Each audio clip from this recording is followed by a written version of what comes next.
right quick.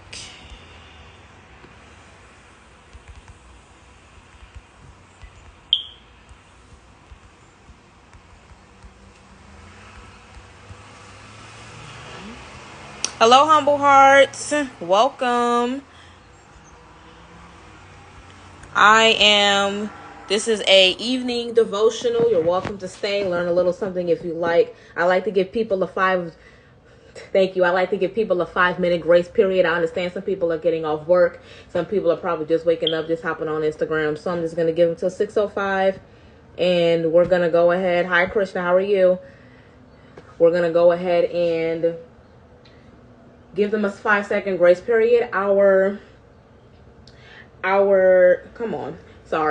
chapter that we're coming from is going to be from John 9. If you wanted to take a few minutes, kind of study over the story a little bit, you can while you wait. I'm going to go ahead and get there.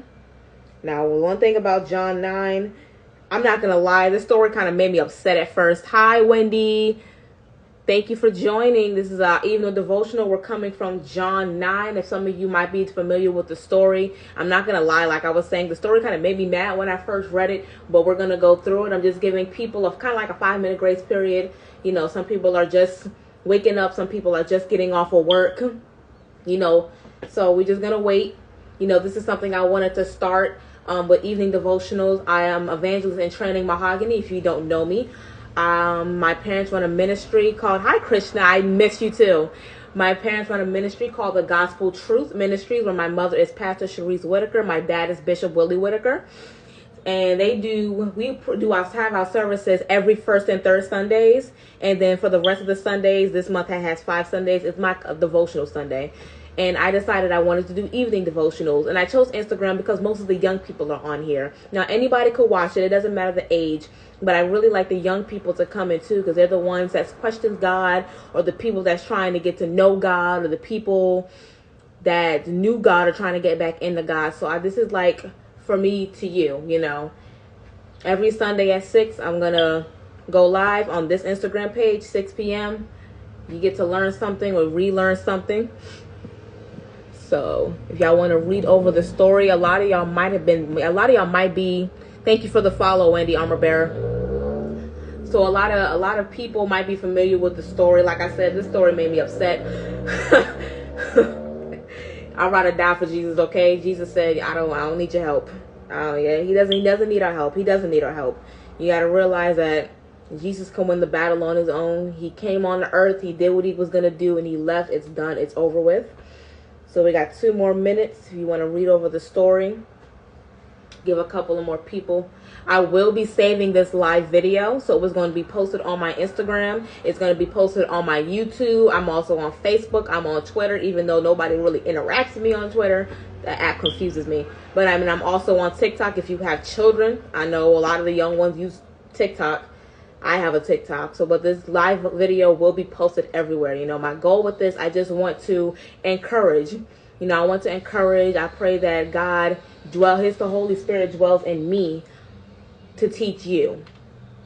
So you can leave here feeling encouraged. You can leave here feeling uplifted. I don't want you to leave here the same. Don't leave off of this live the same way that you came. Twitter will get better soon.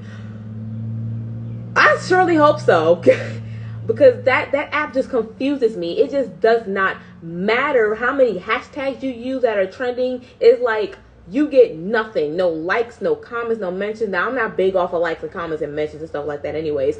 But I have like 180 something followers on there, and no one interacts. But it's 6:05, so first we're going to go to the throne of grace. God, I thank you for everybody that is tuning in, Lord. Bless those who are coming and on their way, and even those who don't want to hop on at all. I pray that the word that goes forth pricks the people's heart, but pushes them to be better in you. I pray that the word spewed forth gives you glory. Let the words of my mouth and the meditations of my heart be acceptable in your sight. In Jesus' name, amen. So the story is John 9. I'm coming from the Message version.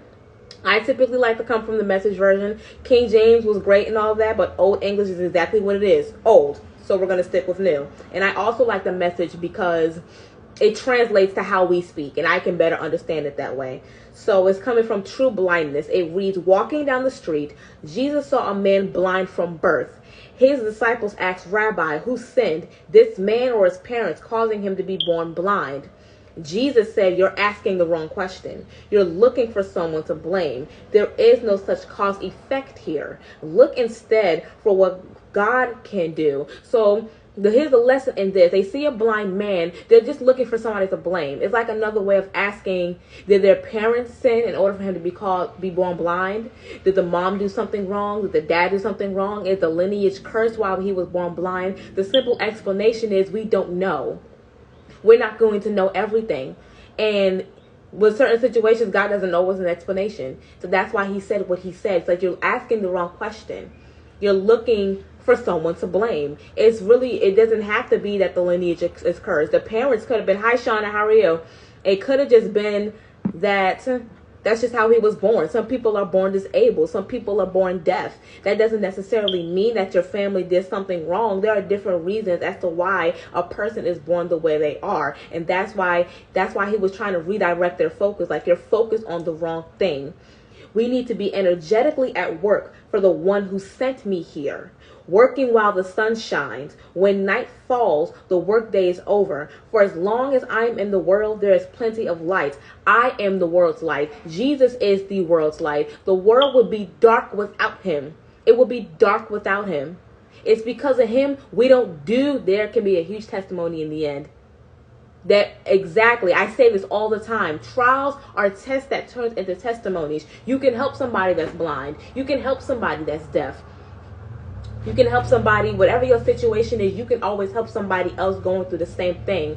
That is sometimes the reason we suffer. And I know in the moment you really like, really God, why me? Why did you pick me to go through this? But sometimes we really, really suffer to help somebody else. You grew up and you've got through what you were going through, and now you have the wisdom and the strength to go help somebody. Don't let somebody suffer in that same storm knowing that you just went through that. Don't do that, because now that's selfishness, and God is going to hold you accountable. He said this and then spit in the dust, made a clay paste with the saliva, rubbed the paste on the blind man's eyes, and said, go wash at the pool of Siloam. Siloam means sent. The man went and washed, and he saw.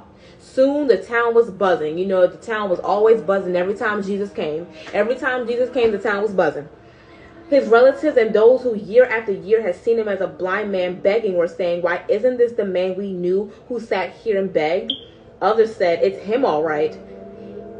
But others objected, it's not the same man at all. It just looks like him. He said, it's me, the very one. They said, how did you get your eyes opened? A man named Jesus made a paste and rubbed it on my eyes, told me, go to Siloam and wash. I did what he said, and when I washed, I saw. So where is he? I don't know. They marched the man to the Pharisees. Now, if you're not familiar with who the Pharisees are, the Pharisees is just another term for hypocrites. They tell you what to do and do the complete opposite. They're going to tell you to follow the law, but they don't follow the law. And they still very much exist today. And the Pharisees grilled Jesus left and right pretty much during his entire time of his adulthood, the remainder of his adulthood, with everything that he did, and they don't even follow the laws. So they very much exist. This day when Jesus made the paste and healed his blindness it was the Sabbath, the Pharisees grilled him again on how he had come to see. He said, he put a clay paste on my eyes, and I washed, and now I see. Some of the Pharisees said, obviously this man can't be from God. He doesn't keep the Sabbath, like some pastors today. Exactly. The leaders in the church are the main ones that are the most judgmental, but that's another conversation. So you see here, the Pharisees, here's my thing. The Pharisees know who Jesus is. These are the same people who asked him over and over again, who are you? Who are you? Who are you? And he's standing in front of them and saying, I'm telling you who I am. I'm telling you who I am. You keep asking me, who is the Son of Man? And you're looking right at him. Let me tell you something. They knew it was him. They didn't want it to be him. It's the same thing. Like if you're at work or you're at school, they can meet somebody just like you, talk just like you, walk just like you, work ethic just like you. But because it's you, they will give you a hard time. Don't let them give you a hard time.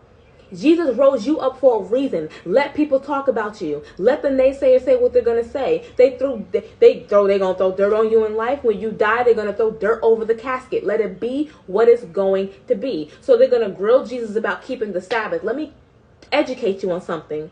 The Sabbath means to rest. I understand with the world nowadays is a little harder to keep because the world no longer references holy days, for that matter. They don't reverence the Sabbath anymore. So a lot of people don't have a choice but to work on the Saturday. But he really wants you to rest. But they made it seem like you're not supposed to do anything. Let me ask you a question. Who needs more help, the healed or the broken? If I see somebody that needs help, how am I breaking the Sabbath by helping somebody? It's not menial labor to help somebody. It's being a child of God. It's letting the love of Christ shine through you. It's not hard work to give somebody food, to give somebody clothes, to give somebody a ride, to give somebody money, to help somebody. Don't you know we have the power to heal? We come from a God with supernatural powers. Why would we not have the same thing? We have the power to heal people. We don't use it. Every time we speak it into the atmosphere, we take it back or we're doubtful. If you're going to pray, don't worry. If you're going to worry, don't pray. We have that faith. We have that healing power, but we don't do it. We have the power to heal the blind. Why wouldn't we? His disciples had the power and they were mere humans. Why wouldn't we have the power to heal the deaf and the blind? You want to know why? Because we don't have that faith anymore. We lost that faith as time went on.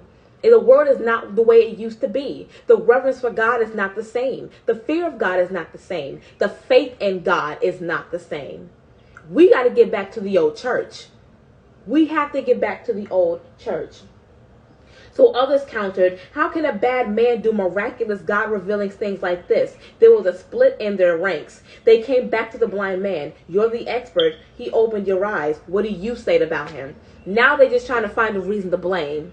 This is the part of the story where I almost spilt my tea on my bed because I was so angry. This story made me angry. These Pharisees are acting dumb, stupid, and slow as if the blind man is speaking another language. But it goes right back to what I said. They know it's you, but they don't want it to be you. Who cares? He said he is a prophet. The Jews didn't believe it. Didn't believe the man was blind to begin with. So they called the parents of the man, now bright-eyed with sight.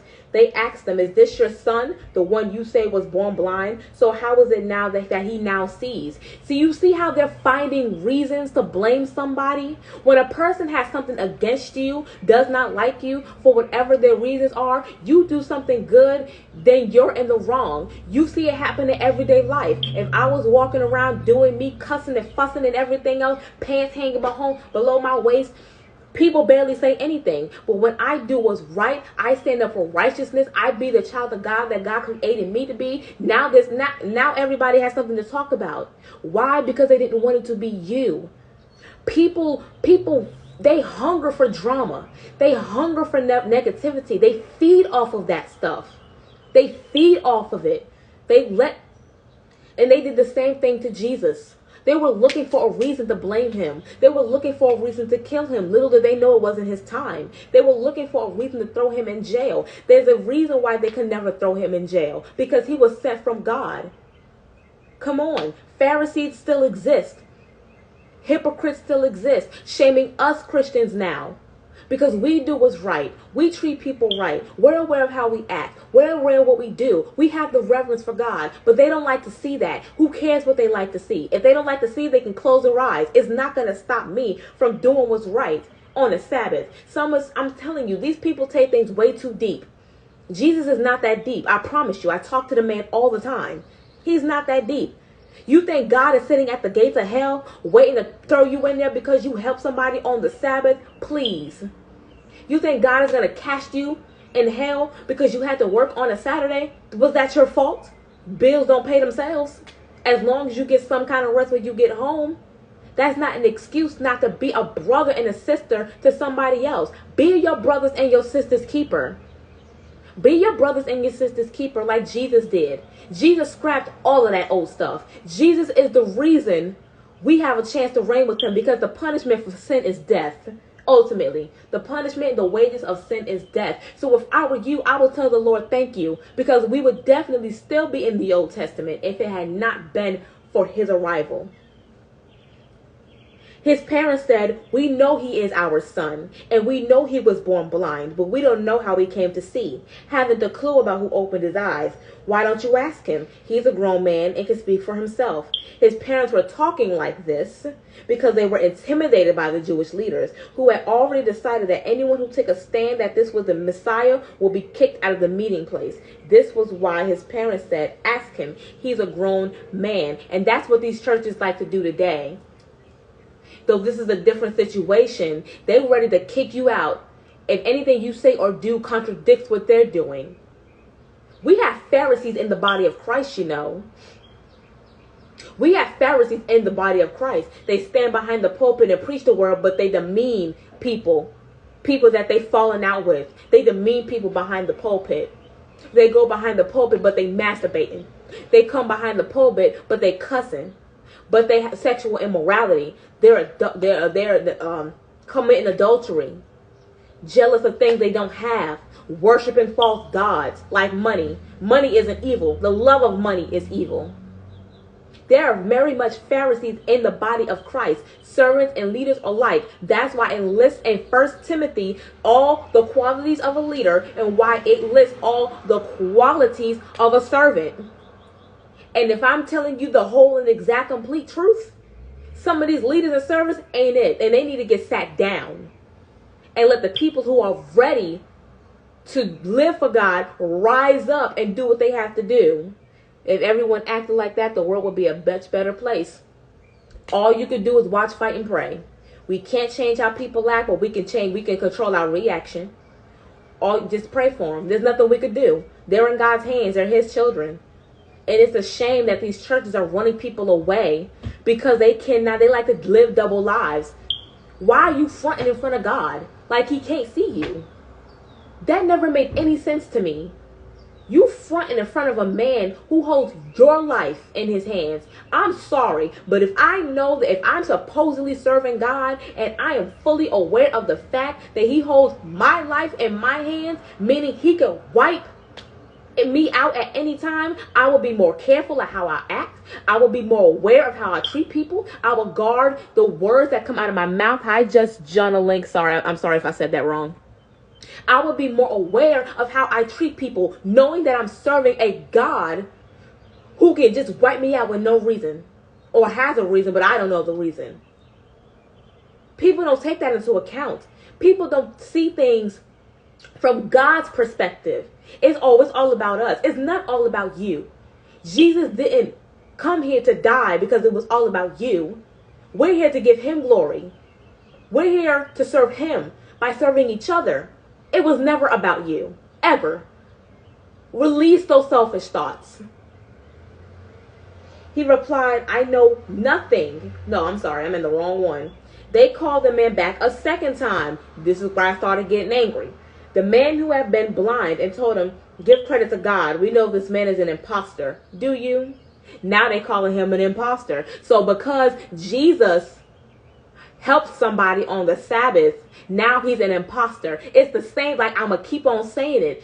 You can meet somebody that's just like you, walk like you, talk like you, everything just like you. But because it's you, they just can't rock with it. Hey, hi, how are you? Because it's you, they just can't rock with you. They just can't rock with you. They did the same thing to Jesus. That man was perfect. But because it was him, he did what's right. You want to know why they were so uncomfortable around Jesus? I'm in love with Nye. We're going over John 9. Pharisees, I don't know if you read that in the Bible before, but a Pharisee is a hypocrite. And you want to know why they were uncomfortable around Jesus? Because Jesus exposed them. He exposed them of their lies. He exposed them of their lies, and he showed them the truth, and they didn't like that. It's the same reason why some people don't like to read the Bible, because the truth is too close for comfort. That is too bad. That's too bad. That's why I don't understand why when people preach and teach the gospel, they like to water it down. They like to make it kid-friendly. No. Ain't no G-rated anywhere in this Bible. God didn't take your personal feelings and opinions into account when he sent the vessels he sent to create this book written and recorded for our consideration. He didn't. He didn't ask you to proofread it. He didn't ask you to switch anything. He didn't ask you to add on anything. He didn't ask you to take away anything. The Bible is blunt. God is blunt. So if God is blunt, why are these preachers watering down this gospel, make it seem like this is nothing? Oh, down what? I take the Bible too seriously? You don't take it seriously enough. And when judgment comes right back around, when judgment day comes around, I don't know what to tell you. I don't know what to tell you.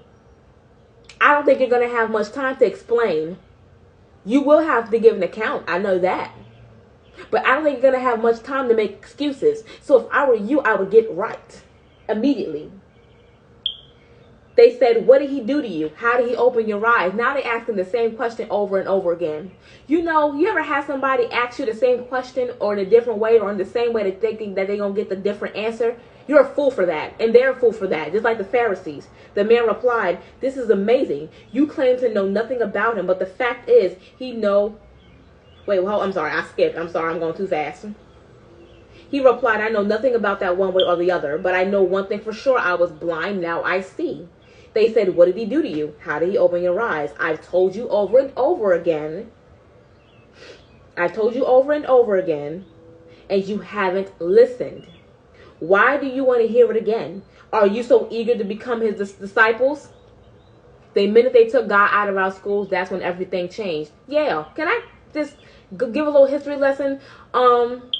I don't know if you heard of the Clark sisters. I love the Clark sisters. One of the sisters, Twinkie Clark, she wrote a song called Pray for the USA. And it said, one of the lyrics says she can be free if she falls back down on her knees. But if I be very completely honest with you, America was never on their knees to begin with. We're on stolen land. And if you want to know the exact truth, everything that you see now, the history of how America is and how it came to be, broke all commandments. All of it. That's including when slavery came about and they forced the religion down our throats, but they lied about it. The reason that they try to shame black people that believe in God, they say, oh, that's a white man's religion. No, it's everybody's religion. But they decided to lie. We got a hold of the truth when we learned to read or write. And that's why we took it and run with it. The same religion that you said was for white people is the same religion that's for everybody. It's for everybody. It teaches you to love. It teaches you how to treat people. It teaches you Christian conduct. It teaches you Christian etiquette. It teaches you how to forgive. It teaches you how to come to God in your time of need. They lied to us. I have no shame saying that I will give my life serving my God. And can't nobody make me feel no different.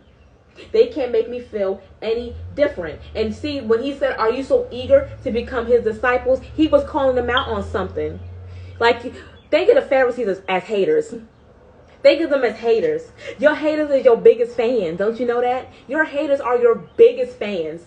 That they're watching you. They stay watching you. They stay on your social media trying to figure out what you're doing. They stay watching you trying to figure out.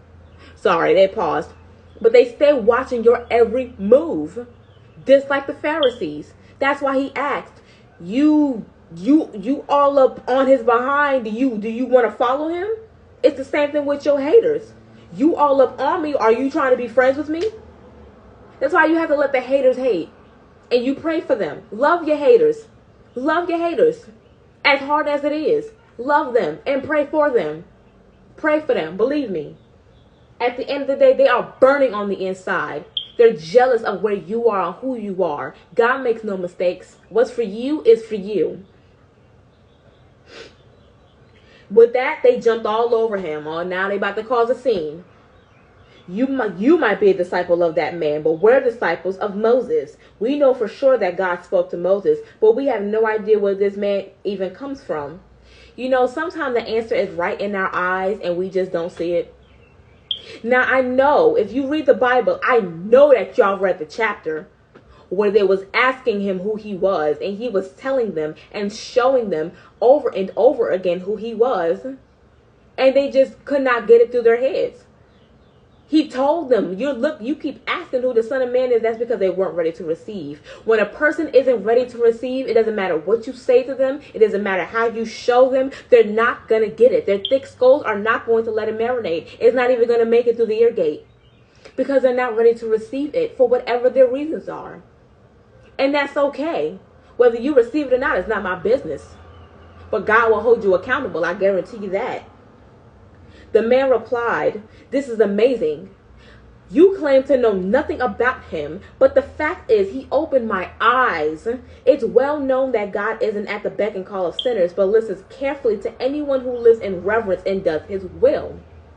That someone opened the eyes of a man born blind has never been heard of. Ever.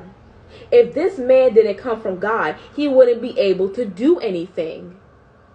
Hello? Winner, winner, chicken dinner.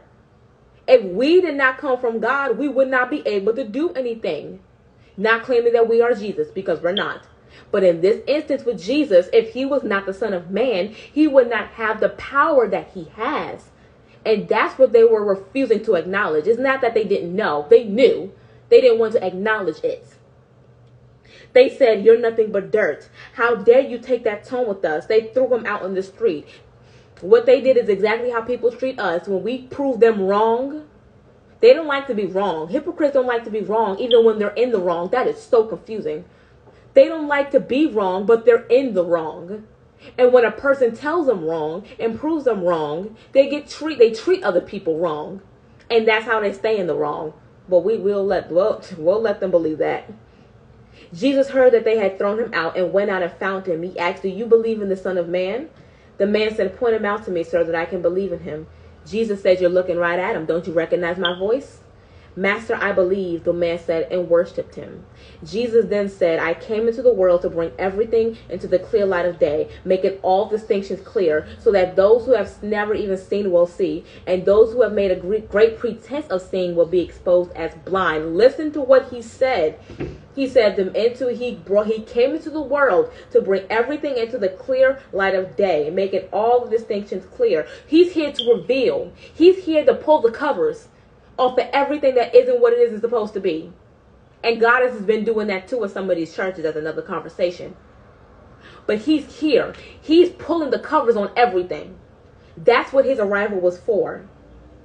And those who claim to see, those who claim to live the word of God, those who claim to know who God is, those who claimed that they're doing everything God is supposed to have them doing, the ones who claim to see will be exposed as blind, i.e. the Pharisees.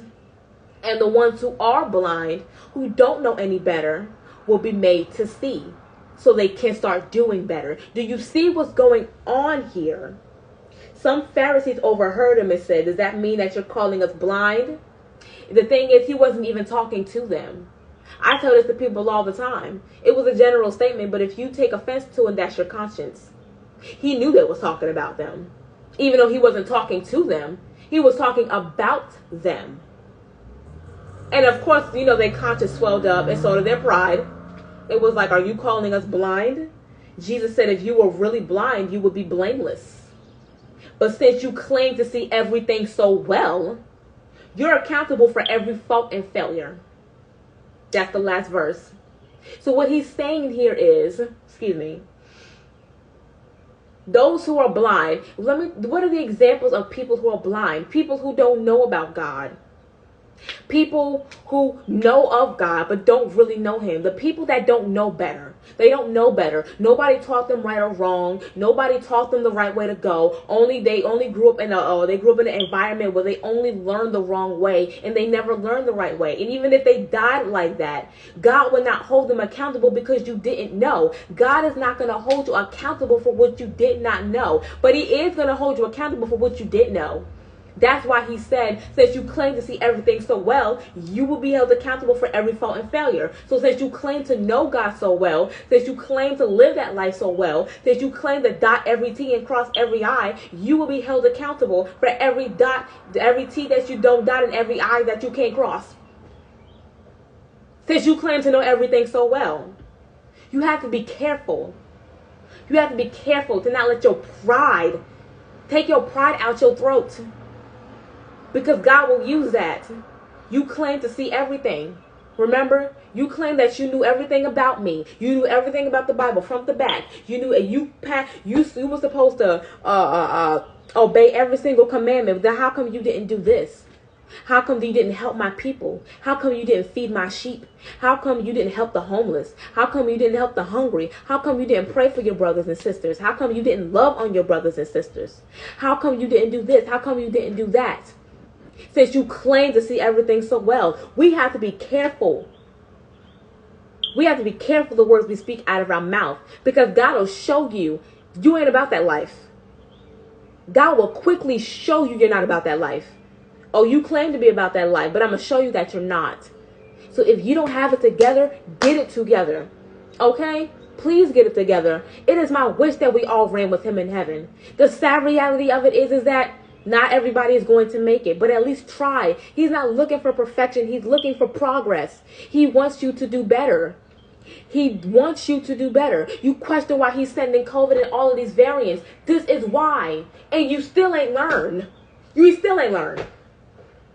Nobody's bowing down to him, reverencing him, acknowledging him at all.